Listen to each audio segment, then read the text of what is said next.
Good morning everyone, welcome to the channel. आज है 3 जनवरी और हम कवर करने वाले हैं द हिंदू न्यूज़पेपर आज का।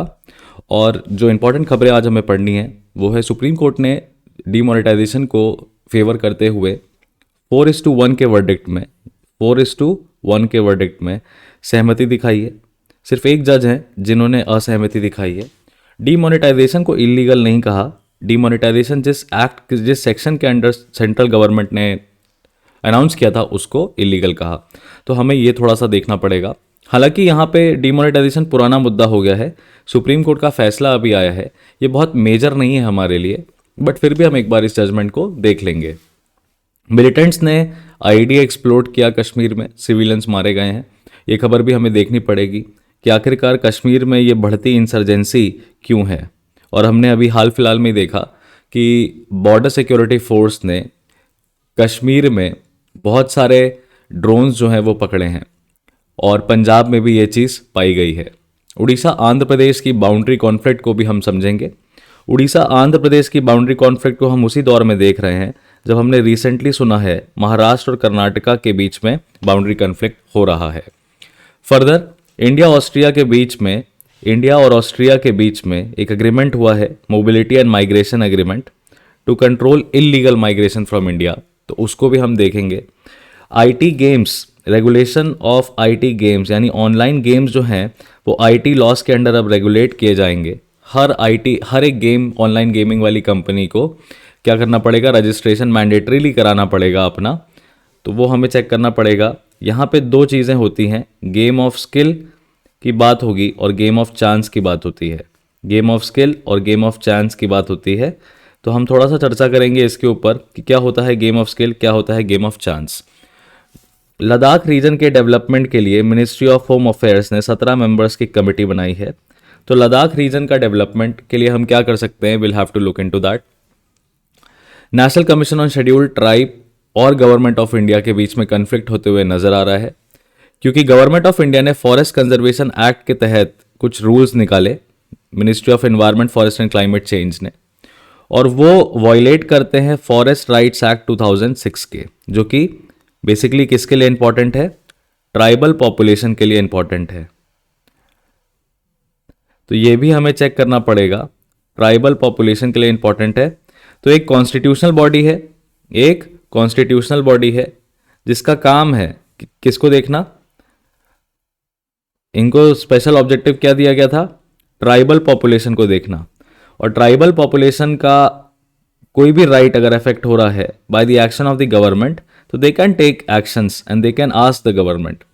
बट यहाँ पे National Commission of Scheduled Tribe की हमें एक वीकनेस दिखाई देगी कि उसके पास एनफोर्समेंट मैकेनिज्म्स नहीं है और इसीलिए वो गवर्नमेंट ऑफ इंडिया पे किसी भी तरह का दबाव नहीं बना पा रहा है कि गवर्नमेंट ऑफ इंडिया उसके हिसाब से काम करे।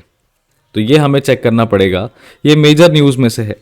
आईएमएफ की डायरेक्टर क्रिस्टालिना जॉर्जिएवा ने प्रेडिक्ट किया है कि ग्लोबल ग्रोथ जो है वो कम होगी because of the three reasons, US, EU and China all are witnessing a fall in their economy. Alright, now at last we'll study about coffee production in India because there is a recent news related to coffee production in India, and in this we are going to basically discuss about coffee board. Alright, we'll discuss about coffee board. So let's begin with our discussion today, and the morning has already begun. So we are going to discuss the Hindu of 3rd January. If we look into this particular news, number 1, we'll find that there is only one woman judge, that is Justice B.V. Nagaratna, who has stated that RBI Act के अंदर demonetisation करने की जो power है ना, वो centre के पास नहीं है, वो गवर्नमेंट के पास नहीं है। सेक्शन 26 का सबसेक्शन 2 जो है वो कहता है कि डीमोनेटाइजेशन अगर बैंक नोट्स को करना है तो central board of reserve bank of India को करना चाहिए, ठीक है।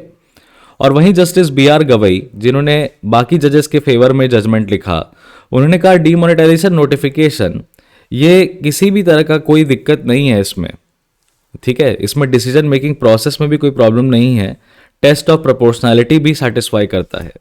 तो टेस्ट ऑफ प्रोपोर्शनैलिटी क्या है, पहले तो ये समझ लेते हैं। टेस्ट ऑफ प्रोपोर्शनैलिटी ये होता है, टेस्ट ऑफ प्रोपोर्शनैलिटी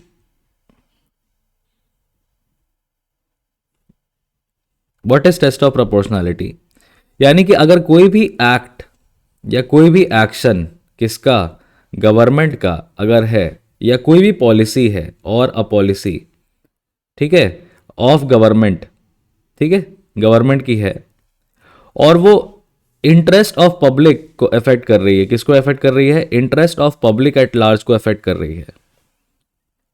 और हो सकता है कि गवर्नमेंट कोई अच्छा मूव ले पर वो interest of the public at large को निगेटिवली अफेक्ट करे। तो जब interest of public at large negatively affect होता है तो हमें देखना पड़ता है कि रीजंस क्या हैं, रीजंस क्या हैं, फैक्टर्स क्या हैं जिसकी वजह से, what are the reasons, what are the factors, and do they satisfy, are they effective, are they effective, because public at large अगर अफेक्ट हो रही है तो ऑब्वियसली पब्लिक के पास एक अधिकार है जिसको हम कहते हैं, इन सब को हम कहते हैं फंडामेंटल राइट्स। तो बहुत तरीके से बहुत जगह पे फंडामेंटल राइट्स अफेक्ट हुए पब्लिक के, some people have lost their lifes, है ना, बिकॉज उस समय इमीडिएटली क्या था, गरीबों का जो आय था, इनकम था, वो खत्म हो गया, बहुत सारी चीजें हुई।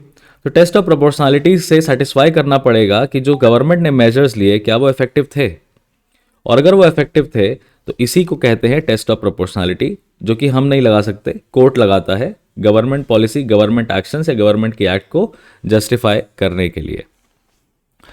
A majority of the 4 judges on the Constitution bench of Supreme Court found no flaw in the government's process to demonetize 500 and 1000 banknotes. Date is important, 8 नवंबर 2016। ठीक, सोल वोमेन जज, देखिए 5 मेंबर की जज बेंच बैठी थी। जब भी 5 मेंबर की जज बेंच बैठे तो हम इस बेंच को कहते हैं कॉन्स्टिट्यूशन बेंच। क्या कहते हैं, कॉन्स्टिट्यूशन बेंच, यानी कि कॉन्स्टिट्यूशन का कुछ ना कुछ फंडामेंटल है, कुछ ना कुछ स्ट्रक्चर है, कुछ ना कुछ प्रिंसिपल है जिसके लाइट में ये इश्यूज चेक कर रहे हैं। Alright, now in this notifications issued under section 26(2) of the RBI Act was unlawful as per only one judge, whereas Justice B.R. Gavai, Justice Abdul Nazir, Justice A.S. Bopanna and Justice V. Ramasubramaniam pronounced that the statutory procedure under section 26(2) was not violated merely because the center had taken the initiative to advise the central board to consider recommending demonetization। देखिए भाई, process बहुत simple है और यहां पे conflict जो हुआ है वो किस वजह से हुआ है वो हम समझ लेते हैं। आरबीआई एक्ट है, reserve bank of India act है, इसके अंदर एक सेक्शन 26(2) है। सेक्शन 26(2) कहता है कि आरबीआई सेंट्रल बोर्ड जो है, आरबीआई का सेंट्रल बोर्ड जो है वो क्या करेगा, टेक डिसीजंस ऑन डीमोनेटाइजेशन। ठीक है, आरबीआई का सेंट्रल बोर्ड डिसीजंस लेगा, take decisions on demonetisation. Now the fact of the matter is that RBI का जो सेंट्रल बोर्ड है उसने डिसीजन लिया होगा, लेकिन जो अनाउंसमेंट हुआ था किसका, अनाउंसमेंट हुआ था किसका, डीमोनेटाइजेशन का, है ना, announcement of demonetisation, this was done by union government. भाई प्राइम मिनिस्टर ने किया तो ये यूनियन गवर्नमेंट को ही तो रिप्रेजेंट करता है। Now announcement of demonetisation was done by union government does not mean that the decision was taken by union government alone. Union government has consulted with Reserve Bank of India. The central board after consultation has stated yes, followed by which union government has announced. So effectiveness of section 26(2) still is there, which means the procedure, the mandate under section 26(2) because a decision should come from central board, it did come from central board because they said yes to it. And only the announcement was made by union government. All right, ठीक है, union government ने हो सकता है कि consult किया हो और एडवाइस भी किया हो, कंसल्ट किया हो और एडवाइस भी किया हो आरबीआई के सेंट्रल बोर्ड को कि यार हमें डिसीजन ले लेना चाहिए, डिमोनेटाइज कर देना चाहिए। दूसरी ही न्यूज़ में आपको एक चीज़ और बताएगा कि आरबीआई की सेंट्रल बोर्ड ने जब अग्री किया तो आरबीआई की सेंट्रल बोर्ड ने saw it as an opportunity, saw it as an opportunity, एक मौका लगा, मौका दिखाई दिया सेंट्रल बोर्ड को फॉर व्हाट, फाइनेंशियल इंक्लूजन कराने के लिए, फाइनेंशियल इंक्लूजन कराने के लिए। दूसरा, corpus in banks, corpus in banks बढ़ाने के लिए। जब भी हम फाइनेंशियल इंक्लूजन की बात करते हैं, what do we mean by financial inclusion? Financial inclusion means that more and more people, all right, should put their money into the banking system. Please understand, this is important. Financial inclusion का मतलब ये नहीं है कि महिलाओं का भी खाता हो, सबका हो, ठीक है, into the banking system. Financial inclusion का मतलब यह है कि ज्यादा से ज्यादा लोग अपना पैसा बैंकों में जमा करें। इससे होता क्या है, what will it affect? Balance sheet किसकी? बैंक्स की। इससे होता क्या है, बैलेंस शीट ऑफ बैंक जो है वो अच्छी दिखती है। और जब बैलेंस शीट बैंक की अच्छी दिखती है तो उसका क्या आउटकम होता है? उसका हमारे कंट्री में क्रेडिट ग्रोथ पे असर पड़ता है। क्रेडिट ग्रोथ जो है ऊपर बढ़ती है। क्रेडिट ग्रोथ बढ़ने से, कल भी मैंने आपको बताया था, इन्वेस्टमेंट अपॉर्चुनिटीज जो हैं वो ज्यादा बढ़ती है। तो आरबीआई को दिखाई दिया, प्लस और क्या होता है, मनी का जो लीकेज होता है ना, मनी का जो लीकेज होता है इज प्रिवेंटेड। तो हमारे पूरे कंट्री की एक्चुअल फाइनेंशियल कंडीशन जो है वो पता चलती है। तो डीमोनेटाइजेशन जो है, डीमोनेटाइजेशन हो सकता है कि इसके स्टार्टिंग के समय में थोड़े झटके आए, बहुत बुरा प्रभाव पड़ा, आम जनता परेशान हुई, लेकिन कहीं पे भी जब भी सिस्टम में परिवर्तन किया जाता है तो लोग तो इफेक्ट होते ही हैं। और भारत की जनता कन्वीनियंस और कंफर्ट बहुत ज़्यादा चाहती है, उसको नेशनल सिक्योरिटी से कोई मतलब नहीं रहता है, उसको बैंकिंग सेक्टर की प्रॉब्लम से कोई मतलब नहीं रहता है। इंदिरा गांधी ने भी जब नेशनलाइज कर दिए थे बैंक्स, तो उस समय लोगों ने बड़ा विद्रोह किया था कि ये जो इंदिरा गांधी की सरकार है ये सब छीन लेगी, सब अपना कर लेगी, सब चीज़ का राष्ट्रीयकरण हो जाएगा, जिसका अल्टीमेट आउटकम हमें तुरंत नहीं दिखाई दिया, जिसका अल्टीमेट आउटकम हमें 30 साल 40 साल बाद दिखाई दिया। फिर नरेंद्र मोदी ने जनधन खाता अनाउंस किया, तब भी बड़ा विरोध हुआ कि बैंक का खाता खुलवाने से क्या हो जाएगा जब लोगों के पास पैसे नहीं हैं कुछ करने के लिए। तो कभी भी सरकार सिस्टम में परिवर्तन करती है तो विद्रोह और विरोध तो होता ही है। अब क्योंकि सुप्रीम कोर्ट ने उसके ऊपर मोहर मार दी है तो फिर अब हम ज़्यादा कुछ नहीं कह सकते, ठीक है। और यहीं पे आपको ये बात कर रहा है कि गवर्नमेंट ने higher in 2016 the government had initiated the demonetisation, not the central board, merely on this ground BV Nagartna is stating that the entire decision was illegal. Demonetisation होना चाहिए कि नहीं होना चाहिए, इस पे कोई कमेंट नहीं किया गया है। किस तरीके से किया गया है उस पे सुप्रीम कोर्ट बात कर रहा है। Please understand why supreme court can not say that demonetisation होना चाहिए कि नहीं होना चाहिए, because demonetisation is a policy decision. Demonetisation is a policy decision and policy decisions are taken by what? Legislature? No, policy decisions are taken by executive. Executive always means the government. Policy decisions are always taken by the government. So we need to understand that Supreme Court of India cannot take a policy decision. It is the government. But the way it was announced, whether it was legal or not, that was what was being looked into. ठीक है, यहाँ पे justice बीवी नागरत्ना कह रहे हैं the opinion of the board should be independent and frank. Now I don't understand this particular thing about the Hindu. See I have major problems and at times मैंने अपने स्टूडेंट्स को कहा भी है कि द हिंदू सिर्फ हमें यूपीएससी के पॉइंट ऑफ व्यू से पढ़ना है, ये पेपर को फॉलो नहीं करना है। आप देखिए ये द हिंदू क्या कर रहा है यहाँ पे, थोड़ा सा मैं आपको एक अवेयरनेस के पॉइंट ऑफ व्यू से बताना चाहता हूँ। 4 जजेस ने डीमोनेटाइजेशन को फेवर किया है, ये फ्रंट पेज है द हिंदू का। 4 जजेस ने डिमोनेटाइजेशन को फेवर किया है, उनके ऊपर मात्र इसने 2 लाइनें लिखी हैं यहां पे, ठीक है, मात्र 2 लाइनें। और नागरत्ना जी के पॉइंट को यहां तक कवर किया हुआ है, यानी कि ये द हिंदू डिसेंटिंग जजमेंट को फ्रंट पेज पे रखा हुआ है। होता क्या है, कई बार लोग जल्दी जल्दी में पढ़ते हैं पेपर, तो उनको लगता है सुप्रीम कोर्ट ने ये डिसीजन दिया, ये डिसीजन दिया। यही है विचारधारा की लड़ाई। द हिंदू को इसलिए कहते हैं कि ये लेफ्टिस्ट है।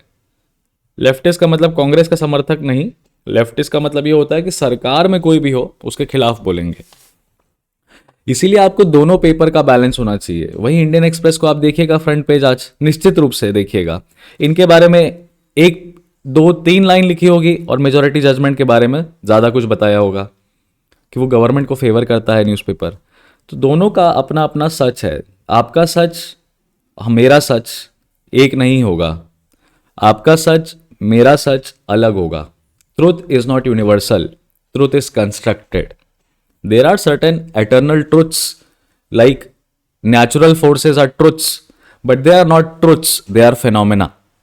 आपका सच जो सच है वो मेरा नहीं होगा, मेरा अपना परसेप्शन होगा, मेरा अपना एक्सपीरियंस होगा। यही मैं आपको यहाँ पे इसलिए क्यों बता रहा हूँ, क्योंकि एक बायसनेस देखने को मिलती है। हमें गवर्नमेंट का हमेशा क्रिटिक नहीं रहना है, हमें गवर्नमेंट के सही डिसीजंस को भी अंडरस्टैंड करना है। लिखा हुआ है साफ साफ, RBI had seen note ban as an opportunity. The majority judgment of the Supreme Court on Monday details extensively the documents placed on the record by the government to conclude the Central Board of the Reserve Bank of India was very much in the loop before recommending demonetization. The Central Board had found the proposal as the opportunity to further financial inclusion. Simple हो गई बात हमारे लिए। तो ये था पहला news. Let's move to the second news. The second news that we are covering today, where 6 killed, 6 civilians have been killed, क्योंकि टेररिस्ट जो हैं 2 बार स्ट्राइक कर दिए जम्मू एंड कश्मीर के 15 घंटों में। माइनर बच्चे, छोटे छोटे बच्चे मारे गए हैं, 4 इंजर्ड हुए हैं। Improvise ID explosive device IED went of हुआ राजौरी डांगरी विलेज में। और यहाँ पे लोकल पीपल ने क्या कहा, लोगों ने कहा कि हमने उन 2 मिलिटेंट्स को देखा है राजौरी में, और इंटेलिजेंस एजेंसी ने एक अलार्म रेज कर दिया कि एक फिदायीन अटैक डांगरी अटैक में हो सकता है। और इसी की वजह से 6 सिविलियंस जो हैं पांजल वैली में हमें मारे गए। बड़ी दुखद घटना है ये। और लगभग आप देखेंगे आजकल आपको हर दूसरे तीसरे दिन आपको हर दूसरे तीसरे दिन एक न्यूज़ आपको दिखाई देगी जहां पे सिविलियंस, मिलिट्री और आर्मी का कन्फ्लिक्ट हो रहा है। आईडी जो लगाया गया था वो कैजुअलिटी इन्फ्लिक्ट करनी थी पुलिस पे, लेकिन उसका शिकार मासूम बच्चे हो गए। ठीक है। Security agencies could not anticipate the likely target of the militants और trace their movement. 2 well trained militant groups घूम रहे थे उस इलाके में, फिर पांजल वैली में, पूंछ और राजौरी डिस्ट्रिक्ट्स, दोनों के डिस्ट्रिक्ट्स जो हैं वो बॉर्डर करते हैं पाक ऑक्युपाइड कश्मीर से, और एलओसी काफ़ी ज़्यादा वहाँ पे व्यापक फैली हुई है। All right, there were intelligence reports that a few Kashmir-based militants of Lashkar-e-Taiba were active in Kandi Budhal range to revive militancy. There were starting revelations when a wanted Lashkar commander Talib Hussain Shah turned out to be an in charge of BJP's social media wing for minorities last year. Which means these militants are active social media में ये propaganda create कर रहे हैं। Social media में ये propaganda create कर रहे हैं। And if you read about propaganda you will come to know that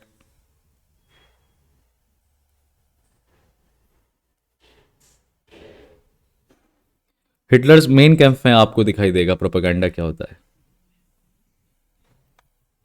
ठीक है। So as an aware citizen we need to understand and future administrators, how can we stop it?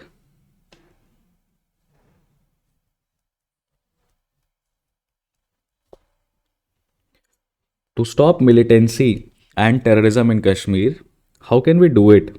Please tell me in the comment section. Think about it. सिर्फ comment करने के लिए comment मत करिएगा, थोड़ा सा मिलिटेंसी वहां पे क्यों हो रही है, क्या यूनियन टेरिटरी बनाने का कोई फायदा है, क्या अगर हम स्टेटहुड ग्रांट कर दें जम्मू एंड कश्मीर को तो हो सकता है, या हमें पाकिस्तान के साथ एंगेजमेंट करना चाहिए, कन्विंस करना चाहिए, या हमें मिलिट्री ऑपरेशन कंटिन्यू करना चाहिए।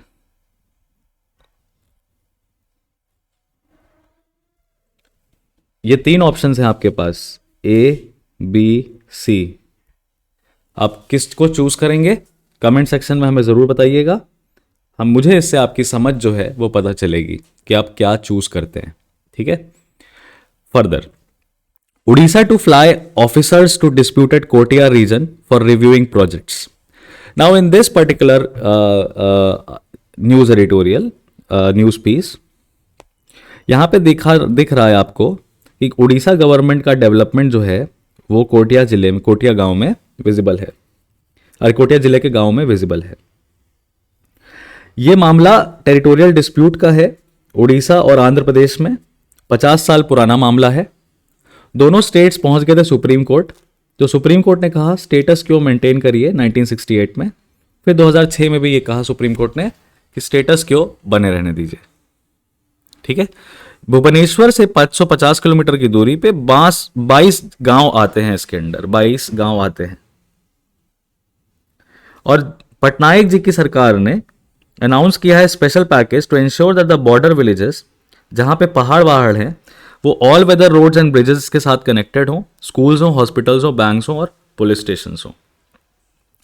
इसी में 4000 लोग रहते हैं, 15 प्राइमरी स्कूल्स हैं, 3 अपर प्राइमरी स्कूल्स हैं, 2 अदर स्कूल्स हैं ST and ST development department के अंडर।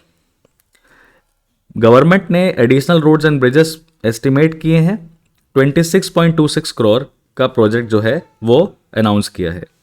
1740 मनरेगा के जॉब कार्ड वर्कर्स हैं, जिसमें से 1237 को काम मिल चुका है। 293 हाउस होल्ड्स को लगभग 100 दिन का रोजगार मिल चुका है। उड़ीसा की कोई और ग्राम पंचायत इतना ज्यादा अटेंशन आज तक रिसीव नहीं करी जितना कोटिया के गांव रिसीव कर रहे हैं। ऑलराइट। और वहीं आंध्र प्रदेश की अगर हम बात करें तो आंध्र प्रदेश का वही पुराना मुद्दा तरीका, मॉनेटरी अलाउंस देगा, ओल्ड एज पेंशन के अंडर स्कॉलरशिप देगा स्टूडेंट्स को और हेल्थ बेनिफिट्स देगा। तो यहां पे एक चीज हमें समझ में आ रही है, क्या बेसिकली स्टेट्स के बीच में जो भी बाउंड्री डिस्प्यूट्स हैं that can be resolved, because ultimately who is getting affected, public is getting affected. देखिए, states have some rights over its territory. हो सकता है ना कि राज्य की सीमाओं के अंतर्गत राज्यों का कुछ अधिकार है, बट सम राइट्स, इसका ऑपोजिट क्या होता है, मोस्ट ड्यूटीज। राज्यों का ड्यूटी ज्यादा है, अधिकार कम है। अल्टीमेटली पब्लिक का अधिकार है, राज्यों का अधिकार थोड़ी है, अधिकार पब्लिक का है।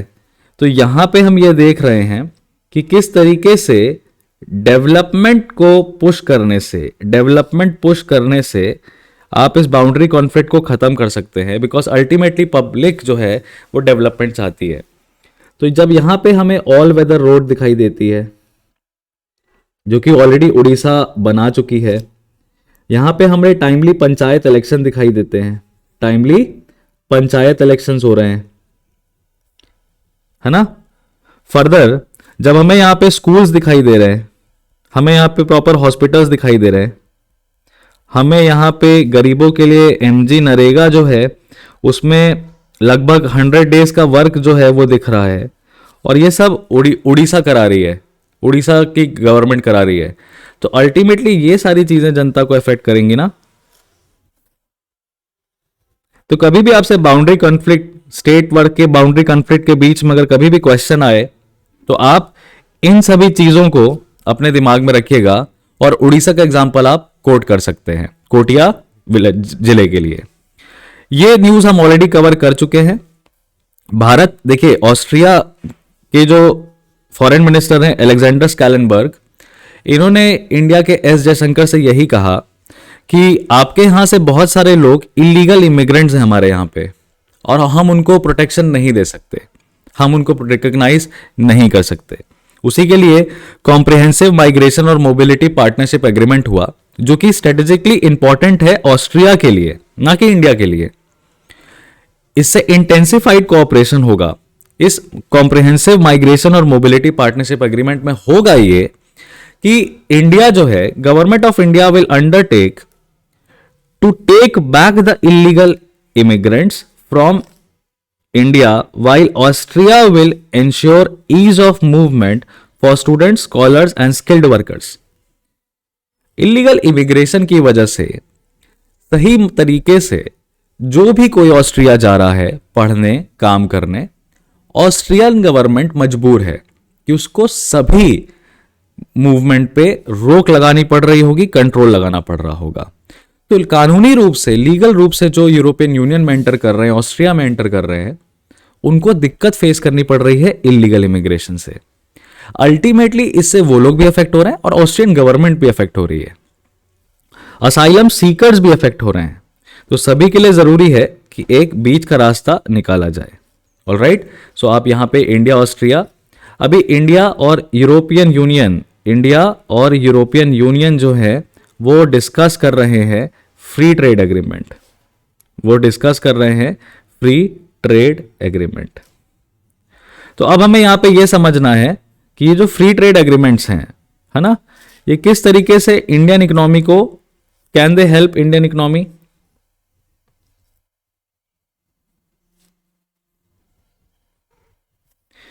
देखिए फ्री ट्रेड एग्रीमेंट करने से होता क्या है, इकोनॉमिक ट्रस्ट, म्यूचुअल इंक्लूजन, सब कुछ होता है, लेकिन you have what I need, you have what I need and I have what you need, I have what you need.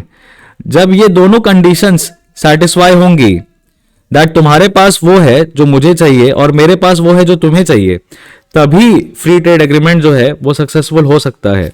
तो यानी कि ऐसी कॉमोडिटीज देखनी पड़ेंगी फ्री ट्रेड एग्रीमेंट करने के दौरान। इंडिया का किसी भी कंट्री के साथ एफटीए हो रहा है तो हमें चेक करना पड़ेगा, बिकॉज हम नहीं बनना चाहते, नेट कंज्यूमर नहीं बनना चाहते, है ना।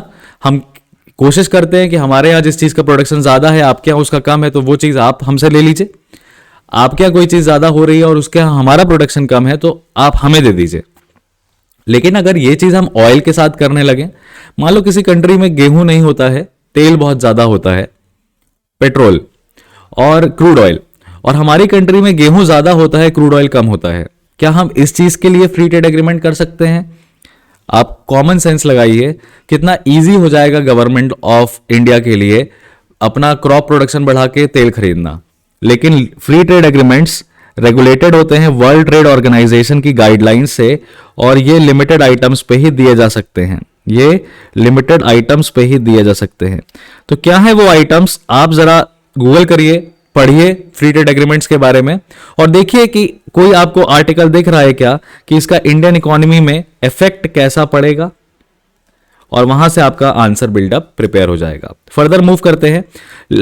लद्दाख के लिए एक बेसिकली पैनल बनाया गया, ये ऑलरेडी मैंने आपको बताया, minister of state Nityanand Rai के अंदर। अब देखिए ये इशू हमारे लिए कैसे इंपॉर्टेंट है। हमें इंक्लूसिव डेवलपमेंट की बात करनी है। जब हम इंक्लूसिव डेवलपमेंट की कहां बात करते हैं, लद्दाख में, when we talk about inclusive development in Ladakh, alright, when we talk about inclusive development in Ladakh, it is very important that land rights of local people are protected. Second, economy local residents की grow करे। अगर आपको कोई suggestion देना हो तो आप local residents के लिए क्या इकोनॉमी के पॉइंट ऑफ व्यू से देंगे? देखिए, दो चीजें मैं आपको सजेस्ट कर रहा हूं जिसमें आप ऐड ऑन डेफिनेटली करेंगे। लोकल रेसिडेंट्स के लिए टूरिज्म का प्रमोशन, टूरिज्म एंड हॉस्पिटैलिटी आप बढ़ा दीजिए क्योंकि बहुत लोग घूमने जाते हैं। और जीआई टैग्स जो हैं किसके लिए? जीआई टैग्स बेसिकली देखिए केसर के लिए और कश्मीरी एप्पल के लिए मदद करेगा ना। केसर और कश्मीरी एप्पल के लिए मदद करेगा। प्लस कुछ ऐसी इंडस्ट्रीज, स्मॉल स्केल इंडस्ट्रीज आप वहां सेटअप कर सकते हैं। कुछ ऐसी स्मॉल स्केल इंडस्ट्री सेटअप कर सकते हैं जो कि इकोलॉजिकली सेंसिटिव हो और परमिसिबल हो, जिससे कि एम्प्लॉयमेंट जनरेशन हम क्रिएट कर सकें। तो इन्हीं सब चीजों को ध्यान में रखते हुए लद्दाख के लिए क्या कर सकते हैं उसके लिए कमेटी बनाई गई है। किसके द्वारा? मिनिस्ट्री ऑफ होम अफेयर्स के द्वारा। किसके द्वारा? मिनिस्ट्री ऑफ होम अफेयर्स के द्वारा। याद रखेंगे आप। तो आप खुद सोचिएगा कि इस चीजों में हम क्या कर सकते हैं। देखिए, ये न्यूज अभी अंडर डेवलपमेंट है, इसमें कुछ अभी ठोस न्यूज नहीं आई है। Let's move ahead. Online games must register with self-regulatory body, say draft rules. Now, what are these draft rules? Who frames it? The question is, who frames it? तो ये prelims के पॉइंट ऑफ व्यू से बड़ा important है। यहां पे लिखा हुआ है ministry of electronics and information technology. कौन है? मिनिस्ट्री ऑफ इलेक्ट्रॉनिक्स, है ना, and information technology. Ministry of electronics and information technology ने एक अमेंडमेंट प्रपोज किया था जहां पे ऑनलाइन गेमिंग को भी information technology intermediate guidelines digital media ethics code rules के अंदर लेके आ रहे हैं। ये IT rules basically IT act के अंदर अनाउंस किए, ऑलराइट। और इसमें कहा गया था कि ओटीटी प्लेटफॉर्म्स जो हैं उनको रजिस्टर करना पड़ेगा। बेसिकली हम कोशिश कर रहे थे कि डिजिटल मीडिया जहां पे भी है, जहां पे भी न्यूज डिसमिनेशन हो रहा है, इंफॉर्मेशन डिसमिनेशन हो रहा है, उन सबको हम कंट्रोल कर सके। अब उसके अंदर हमने ऑनलाइन गेम्स को भी ले आए और ऑनलाइन गेम्स को सेल्फ रेगुलेटरी बॉडी के साथ क्या कराना पड़ेगा? रजिस्टर कराना पड़ेगा और फाइनल अप्रूवल उन गेम्स को मिनिस्ट्री देगी, ऑलराइट। इसके अंदर डिजिटल न्यूज साइट्स और स्ट्रीमिंग सर्विसेज जो हैं वो आती हैं आईटी रूल्स के अंडर। अब इसमें बस एक कैच है, और वो कैच क्या है? कैच ये है कि ऑनलाइन गेम्स आपने सुना होगा, मोबाइल प्रीमियर लीग, रमी, इस तरह के एड्स आपको दिखाई देते हैं। ऑनलाइन गेम्स को बैन कर दिया गया है कहां पे? केरला में और तमिलनाडु में। क्यों? क्योंकि इसमें बेटिंग हो रही है, रियल मनी लगा के बेटिंग हो रही है, और जिसको हम कहते हैं वेजरिंग कॉन्ट्रैक्ट्स कहते हैं। देखिए, ऐसा कोई भी एग्रीमेंट कानून व्यवस्था में इंडियन कॉन्ट्रैक्ट एक्ट के हिसाब से ऐसा कोई भी एग्रीमेंट जिसका आउटकम, जिसका जो अल्टीमेट आउटकम निकलेगा, रिजल्ट निकलेगा, वो डिसाइड नहीं किया जा सकता कि क्या निकलेगा। जहां पे एक आउटकम्स क्लियर ना हो, ऐसे एग्रीमेंट्स को हम वेजरिंग कॉन्ट्रैक्ट्स कहते हैं। और भारत में वेजरिंग कॉन्ट्रैक्ट्स इलीगल हैं, जिसको हम सट्टा लगाना कहते हैं। सट्टा लगाना इलीगल क्यों है? क्योंकि वो वेजरिंग कॉन्ट्रैक्ट है जहां पे आउटकम हमें नहीं पता क्या आएगा। अब पत्ते 3 रखे हुए हैं, उसको पलटेंगे तो किसमें इक्का आएगा हमें कैसे पता? ये तो गेम ऑफ चांस की बात है। लेकिन वहीं कुछ गेम्स हैं जहां गेम ऑफ स्किल है, वहां पे प्लेयर अगर खेल रहा है, टीम्स अगर खेल रही हैं, तो कई चीजें हो सकती हैं कि परमिसिबल हो। अब क्रिकेट और अब बैट्समैन अगर खेल रहा है और दो टीम्स के बीच में पैसा लगा कि मैं जीतूंगा तो 150 रुपया मेरी टीम को मिलेगा या 1.5 लाख रुपए मेरी टीम ले जाएगी, और दोनों टीमों ने क्या किया? अपने अपने 1.5 लाख रुपए रखे, खुद ही खेला, खुद ही जीते, पैसा लेके गए। वो गेम ऑफ स्किल है क्योंकि वहां पे 11 लोगों ने अपनी स्किल्स शो करी। लेकिन टीवी में बैठा कोई दर्शक ये पैसा लगाए कि अगली बॉल पे सचिन तेंदुलकर छक्का मारेगा या नहीं मारेगा, तो ये जो टीवी में बैठा दर्शक है, टीवी के बाहर बैठा जो दर्शक जो देख रहा है उस चीज को, वो तो कोई स्किल का इस्तेमाल नहीं कर रहा, वो तो एक यस और नो का प्रोबेबिलिटी खेल रहा है। 50% चांस है कि मारेगा, 50% चांस है कि नहीं मारेगा, है कि नहीं? तो यहां पे ये चीज चांस की बात है। तो हमारे यहां पे कोई भी गेम जिसमें कि गेम ऑफ चांस हो, वो सब इलीगल होंगे। और उसी को रेगुलेट करने के लिए पहले पता तो चले इस सेल्फ रेगुलेटरी बॉडी को कि ऑनलाइन गेम्स कर क्या रहे हैं। तो जब भी कोई ऑनलाइन गेम रजिस्टर कराने आएगा, सेल्फ रेगुलेटरी बॉडी उसका गेमिंग का तरीका देखेगी और गेम ऑफ चांस होगा तो उसको इलीगल कर देगी। यही तो बात है सरकार की। सरकार क्या करती है? सरकार धीरे धीरे इंटरफेयर करना स्टार्ट करती है। ऑल इंडिया गेमिंग फेडरेशन ने कहा कि उसको बिलीव है, ये विश्वास है कि एक रेगुलेशन कॉम्प्रिहेंसिव है और उनको काफी हेल्प होगी, डोमेस्टिक गेम्स, ऑनलाइन गेम्स को बूस्ट मिलेगा। फर्दर अगली जो खबर हम यहां पे देख रहे हैं वो हम देख रहे हैं ST commission, national commission on scheduled tribe. इसका जो विवाद है वो सरकार के साथ बढ़ता जा रहा है। Forest conservation rules 2022, forest conservation rules हैं। एक चीज याद रखिएगा, एक्ट जो होती है ना, कोई भी एक्ट, जैसे फॉरेस्ट कंजर्वेशन एक्ट है, वो कौन बनाता है? पार्लियामेंट बनाता है। देखिए मैं आपको टेक्निकल चीजें बताऊंगा, ठीक है? मेरे साथ एक समस्या है दोस्त, मैं रटने वाले बच्चों को नहीं पढ़ा सकता, रटने वाले बच्चे मुझसे समझ भी नहीं सकते। मैं अपने बारे में बता रहा हूं क्योंकि न्यूज़पेपर एनालिसिस अभी आपके कुछ दिन से फिलहाल से हम ले रहे हैं। सितेंद्र सर वापस आ जाएंगे, घबराने वाली बात नहीं है। उनकी तबीयत खराब है, ठंडी है। We wish for his good health. He will be coming back on the channel very soon. I know that you don't want me doing the newspaper analysis for you, but दो व्यक्ति एक तरीके से नहीं पढ़ा सकते ना, उनका अपना अलग पैटर्न है, मेरा अपना अलग पैटर्न है। और मेरा मानना यह है कि मैं आपको टेक्निकल चीजें बता रहा हूं। Obviously Sitendra sir also knows it, but आप लोग को ये नहीं बायस नहीं रखना चाहिए। हालांकि यस, इट्स गुड दैट आपको सितेंद्र सर का पढ़ाया समझ में आता है ना। I feel very happy for him कि उन्होंने इतनी एफिशिएंट डिलीवरी इतने समय से मेंटेन करी हुई है। 9 बजे आपको न्यूज़पेपर एनालिसिस दे देते हैं। आप सब उनकी तारीफ करते हैं और मैं भी उनकी बहुत रिस्पेक्ट करता हूं। पर अभी अपने बारे में भी तो थोड़ा ज्ञान गणित हो जाए ना। एक्ट्स जो होते हैं वो पार्लियामेंट बनाता है। यानी कि अगर हम बात करें फॉरेस्ट कंजर्वेशन एक्ट की, अगर हम बात करें फॉरेस्ट राइट्स एक्ट की, तो वो सब पार्लियामेंट ने बनाई है। इन्हीं फॉरेस्ट कंजर्वेशन एक्ट और फॉरेस्ट राइट्स एक्ट के अंदर कुछ प्रोविजंस होंगे। There might be certain provisions inside it. In these provisions ultimately क्या होगा? Power must have been given to ministries। कि जरूरत पड़ने पर मंत्रालय जो है वो कुछ नियम बना सकता है। जरूरत पड़ने पर मंत्रालय नियम बना सकता है। जो मंत्रालय नियम बनाता है उसको हम कहते हैं रूल्स। यानी कि रूल्स कौन बनाएगा? गवर्नमेंट। एक्ट कौन बनाएगा? पार्लियामेंट। याद रखिएगा ये चीज। तो हम यहां पे डिस्कस क्या कर रहे हैं? फॉरेस्ट कंजर्वेशन रूल्स डिस्कस कर रहे हैं, जो कि 2022 में अभी अनाउंस किए गए। National Commission of Scheduled tribe का चेयरपर्सन का नाम याद रखिएगा, हर्ष चौहान। याद रहेगा, हर्ष चौहान। इन्होंने कहा कि जो नए रूल्स हैं ये फॉरेस्ट राइट्स एक्ट 2006 के वायलेशन में है, जिसको एनवायरमेंट मिनिस्ट्री ने डिसमिस कर दिया। इस रूल्स के अंदर ऐसा क्या है जो कि ट्राइबल पीपल के राइट्स को वायलेट कर रहा है? ठीक है,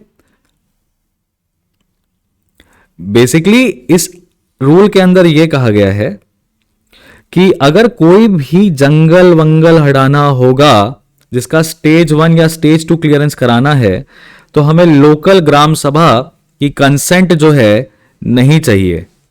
यानी कि जो रूल्स आए, कौन से rules? Forest conservation rules.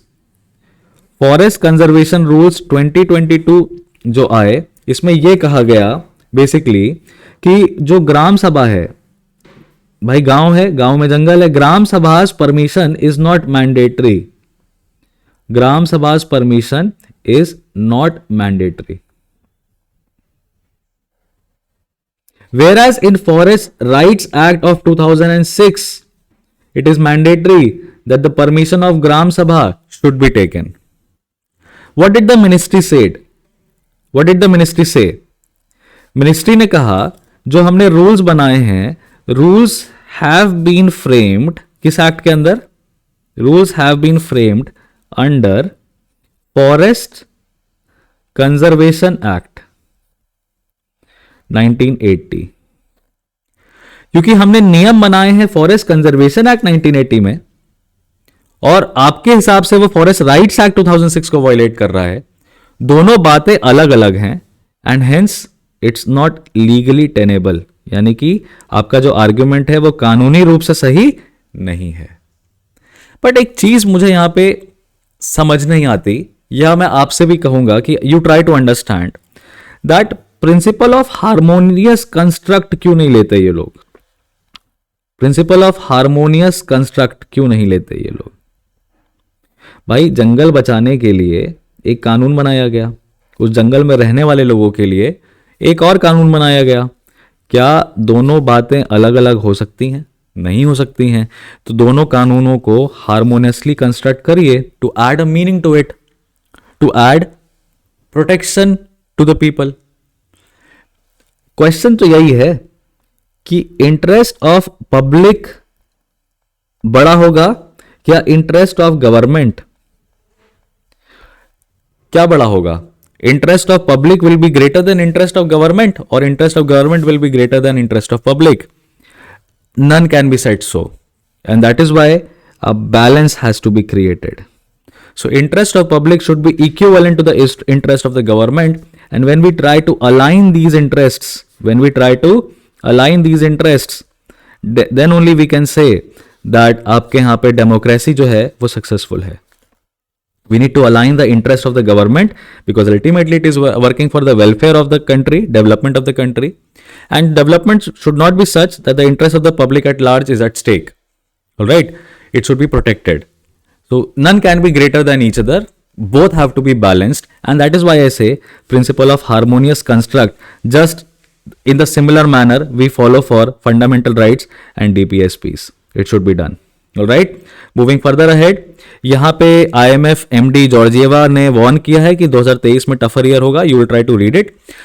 Further हम लास्ट में बात कर लेते हैं. कॉफी एक्सपोर्ट का जो इंक्रीज है वो 2% बढ़ गया to 4 lakh tonne in 2022. Now, if you talk about coffee exports from India, it is Asia's third largest producer exporter, rose to 1.66% 2022. Rise in instant coffee exports and re-exports it was stated by Coffee Board. All right. Now there are few facts that we need to consider over here. If we need to understand, first, coffee production in India की अगर हम बात करें, and this is the last news, so stay patient.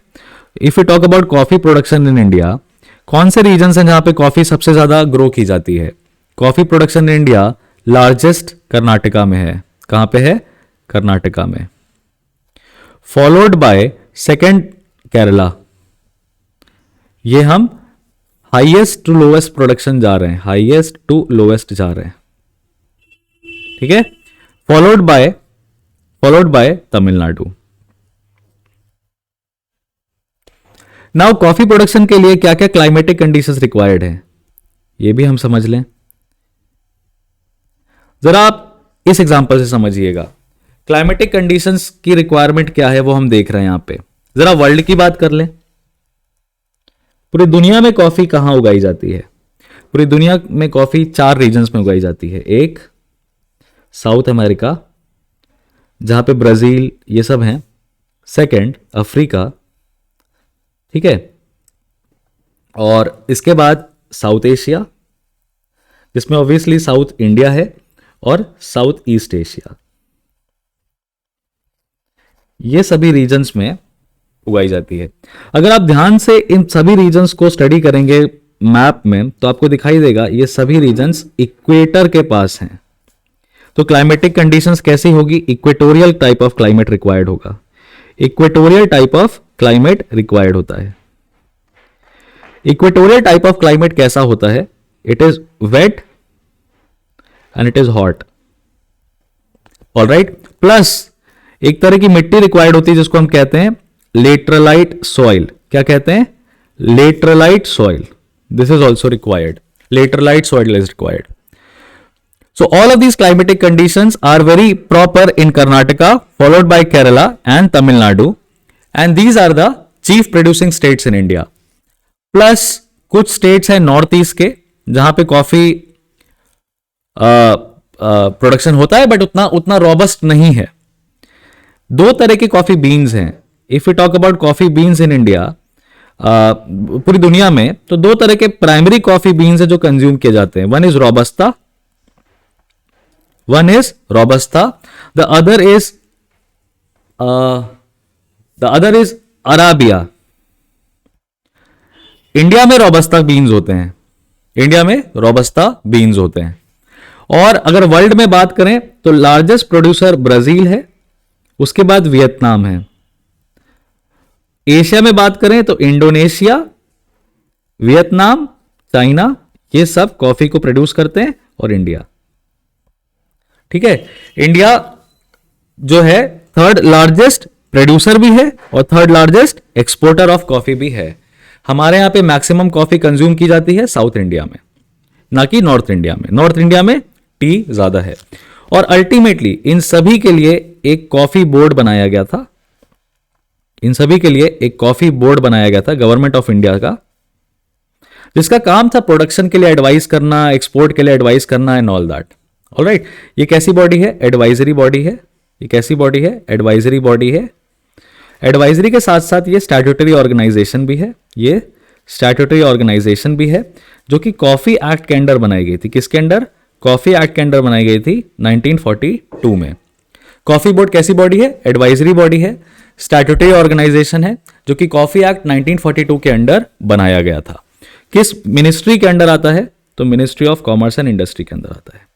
Previous year में इसके ऊपर questions आ चुके हैं, क्योंकि आपके सिलेबस में लिखा हुआ है स्टैट्यूटरी नॉन स्टैट्यूटरी ऑर्गेनाइजेशंस के ऊपर हमें पढ़ना है, तो ministry of commerce and industry के अंदर आता है। तो ये हो गए हमारे facts point of view.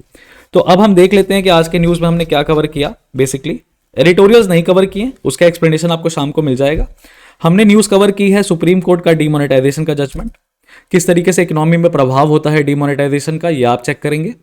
Militants Kashmir में किस तरीके से मिलिटेंट इंसर्जेंसी हो रही है, कम की जाती है, इसमें 3 ऑप्शंस आपको दिए हैं जो आपको हमें अपने कमेंट सेक्शन में बताना है। उड़ीसा आंध्र प्रदेश की बाउंड्री कॉन्फ्लिक्ट हमने देखी और देखा कि किस तरीके से डेवलपमेंट मॉडल उड़ीसा का जो है वो बाउंड्री कॉन्फ्लिक्ट को रिजॉल्व कर सकता है, क्योंकि पब्लिक ट्रस्ट उसी सरकार पे होगा जो विकास करेगी। इंडिया और ऑस्ट्रिया के बीच में मोबिलिटी माइग्रेशन एग्रीमेंट हुआ। ऑस्ट्रिया इलीगल इमिग्रेंट से परेशान है, इंडिया उनको वापस लेने के लिए रेडी है। ऑनलाइन गेम्स को आईटी रेगुलेशंस के अंडर लेके आए हैं। यहां पे गेम ऑफ स्किल जो है वो वैलिड है, गेम ऑफ चांस वैलिड नहीं है। लद्दाख रीजन में डेवलपमेंट करने के लिए लोकल सेंसिटिविटी जरूरी है, जिसमें हमने जीआई टैक्स किस तरीके से हेल्प करेंगे, प्लस टूरिज्म और हॉस्पिटैलिटी को वहां पे इंकरेज किया जा सकता है, और कुछ स्मॉल स्केल इंडस्ट्रीज वहां पे सेटअप की जा सकती हैं जो वहां के इकोलॉजिकली सेंसिटिविटीज के अकॉर्डिंग हो। फर्दर हमने देखा national commission for scheduled tribe और गवर्नमेंट ऑफ इंडिया के बीच में जो कॉन्फ्लिक्ट है वो बेसिकली ट्राइबल पॉपुलेशन के राइट्स को लेके है, फॉरेस्ट कंजर्वेशन रूल्स को लेके है, और उनके बीच में क्या कॉन्फ्लिक्ट की वजह है वो हमने देखा। किस तरीके से रिजॉल्व होगी वो हम चेक करेंगे, बट आप रीड करेंगे फॉरेस्ट कंजर्वेशन एक्ट और फॉरेस्ट राइट्स एक्ट के बारे में। आईएमएफ ने ग्लोबल फोरकास्ट को डिक्लाइन होते हुए बताया है। बड़ी कॉमन सी बात है, पर हमें अगर कुछ पढ़ना चाहिए तो हमें आईएमएफ के बारे में पढ़ना चाहिए, क्योंकि अभी श्रीलंका के मुद्दे पे 2022 में यूपीएससी में क्वेश्चन आ चुका है। Further coffee production in India के ऊपर हमने प्रीलिम्स पॉइंट ऑफ व्यू से डिस्कस किया और देखा कि भारत थर्ड लार्जेस्ट एशिया का एक्सपोर्टर है और प्रोड्यूसर भी है, और हमने कॉफी बोर्ड के बारे में भी प्रीलिम्स पॉइंट ऑफ व्यू से चर्चा करी। So this is Harshvardhan Tripathi signing off from the newspaper analysis of 3 जनवरी। आपके सलाह, आपके सुझाव मेरे लिए मोस्ट वेलकम है। आपको एनालिसिस कैसा लगा आप हमें बताइएगा, ये पीडीएफ आपको डिस्क्रिप्शन लिंक में मिल जाएगा।